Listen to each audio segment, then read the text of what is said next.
Assalamualaikum warahmatullahi wabarakatuh. Uh, my name is Ditya Rakrasi Pratama.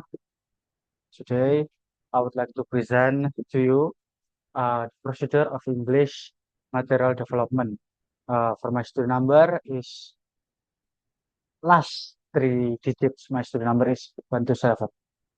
And before we begin to into our material, we have to look into overview. So, what is English material development? Well, it is like a systematic process that involves preparing, selecting, and refining teaching resources to achieve learning objectives and learner needs. And also, second, why does it matter? Well, it's because it is good materials, because good materials actually help students to interact with words, images, and ideas in ways that reading, speaking, listening, writing skills. So we have four core procedures. That is um, selecting and grading, adapting, uh, evaluating, and resulting. So for the next score, for the first score is selecting and grading. So what is uh, selecting and grading? Selecting means selecting means choosing the right materials for specific group of learners. And grading it is sequencing or ordering materials from simple to complex based on learner needs. And then we have three relevant theories that I got from the research article that Miss Shahara gave to me. The first one is from Cunningsworth, 1995. It is stated that every teaching learning situation is unique due to five factors. The first one is classroom dynamics, two personalities, and then the third personality involved, and for the third one, syllabus constraints, and for the fourth one, resource availability, and the fifth one, learner motivation. While from Rubin, from 1975, uh, he stated that good language learning depends on three variables: aptitude, motivation, and opportunity. This opportunity also includes the materials that provide opportunity. And the last one, we have Madsen and Bowen, 1978. They stated that materials are selected and graded to achieve uh, congruence, which means the materials must be in harmony with learner needs, level, and goals. The next, we have research method and result method. I'm going to change my first name to all right. So first one is result method. The result method, they use mixed method, which is qualitative and then mixed by uh, quantitative. And then for the participant, they have 15 English teachers at preparatory year program or PYP, and then Najran University, Saudi Arabia. For the instruments, they use 11 question like questionnaire, and then two semi-structured interview questions. And for the data analysis, they use programs like Microsoft Excel and SPSS program.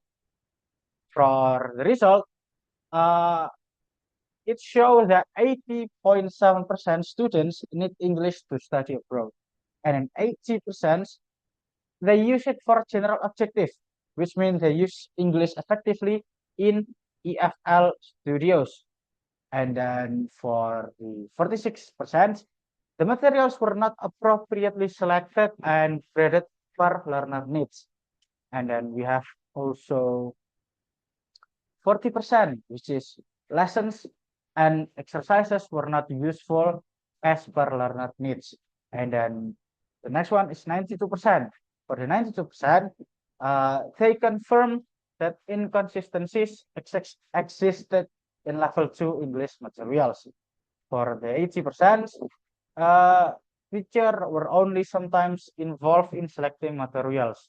So uh, there are some factors that causing the content material changing throughout the year or throughout the semester or throughout the course, which is the first one is lack of proper planning, and then incompatibility between students and material level, and then curriculum changes without needs analysis, and then poor student background knowledge versus current material level, and then the last one is overlook of cultural and ethical aspect during selection and grading. On to the next one, we have um what is it? Nah, we have designing designing designing procedures for the relevant theories first. So what is designing? Designing is creating new teaching materials. It can course books, modules, worksheet, and etc. from scratch, and then we tailor it specifically to learner needs, level, and curriculum goals. For the relevant theories, we have also three. First one is from Sheldon, 1988. Uh, he stated that course books represent the unseen syllabus of language teaching, which means teacher, students, and textbooks are the three main elements of language classroom. And then for the Gustafsson from 1981, he stated that they have 5 stages design frameworks. It is from analysis, design, development, implementation, and evaluation. The last one is from Howard and Major from 2003. They stated that the biggest advantage of teacher design materials is contextualization. So unlike commercial books, which are too generic and lack fit for specific learner groups. And the next one, we have research method and results. Oh, I'm gonna, yep. So you can see the word. So from the research group, they use approach of research and development, which is R&D, and then for the participants, they have 300 grade and 10 300 grade 10 students plus 3 English teachers from SMA Negeri 1 Sungguh Minasa or high school.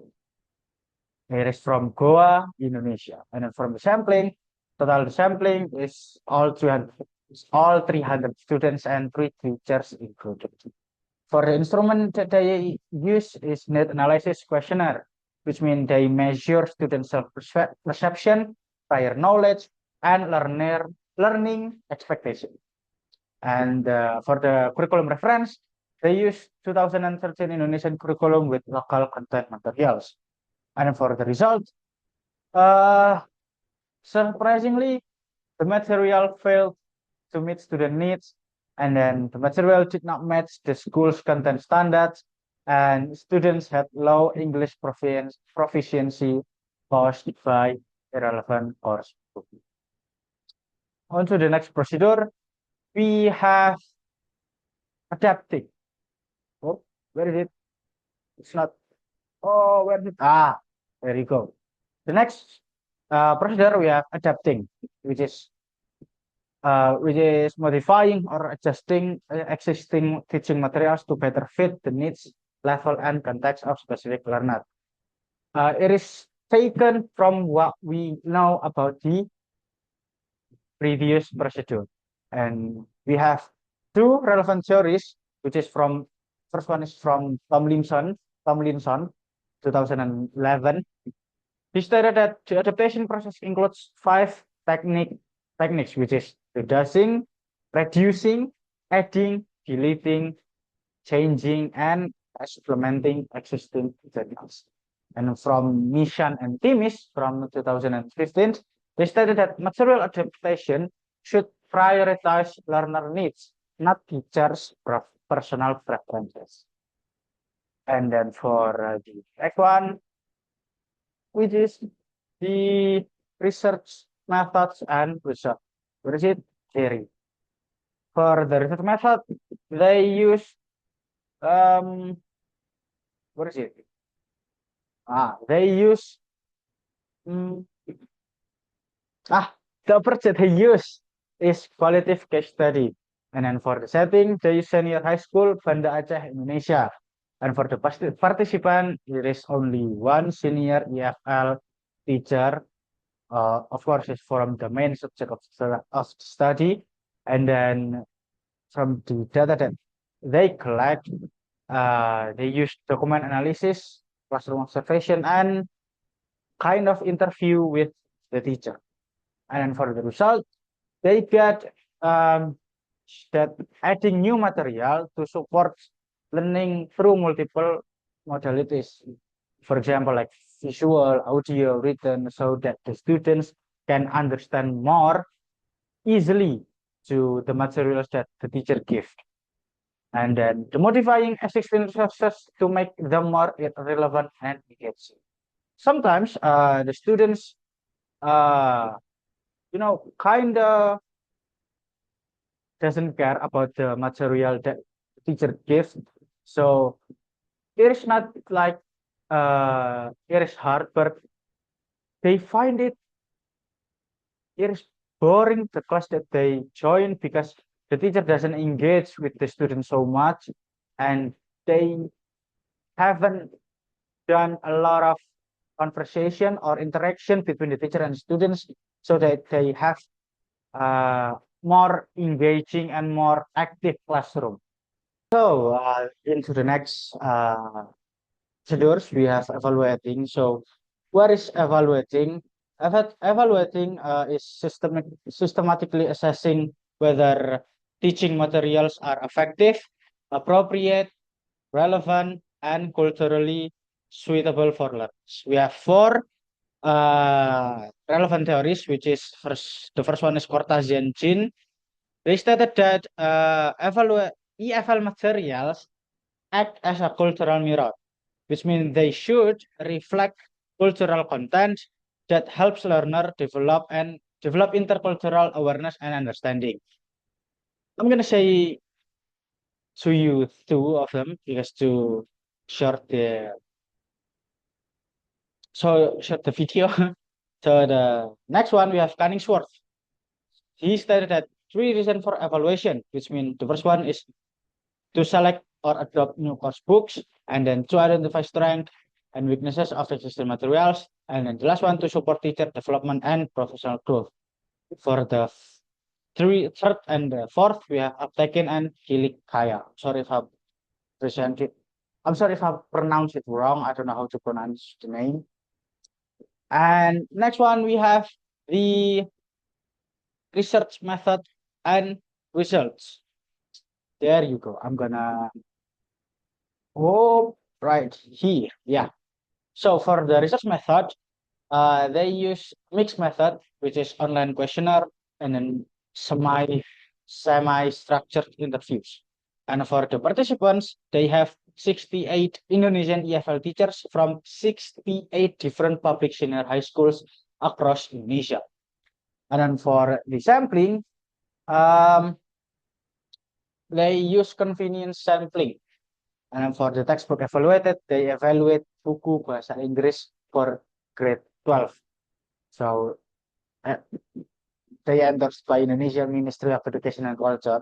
Anyway, for the key result, they have done it. The BBI or buku bahasa Inggris is Indonesia centric and not fully designed for culture-based language learning. And it also contains a low load of cultural information, such as insufficient for intercultural learning. And next one, they find it they find that the tasks and exercises are less supportive of cultural engagement. And then the last one, they find that no cultural delivery guidelines exist for teachers.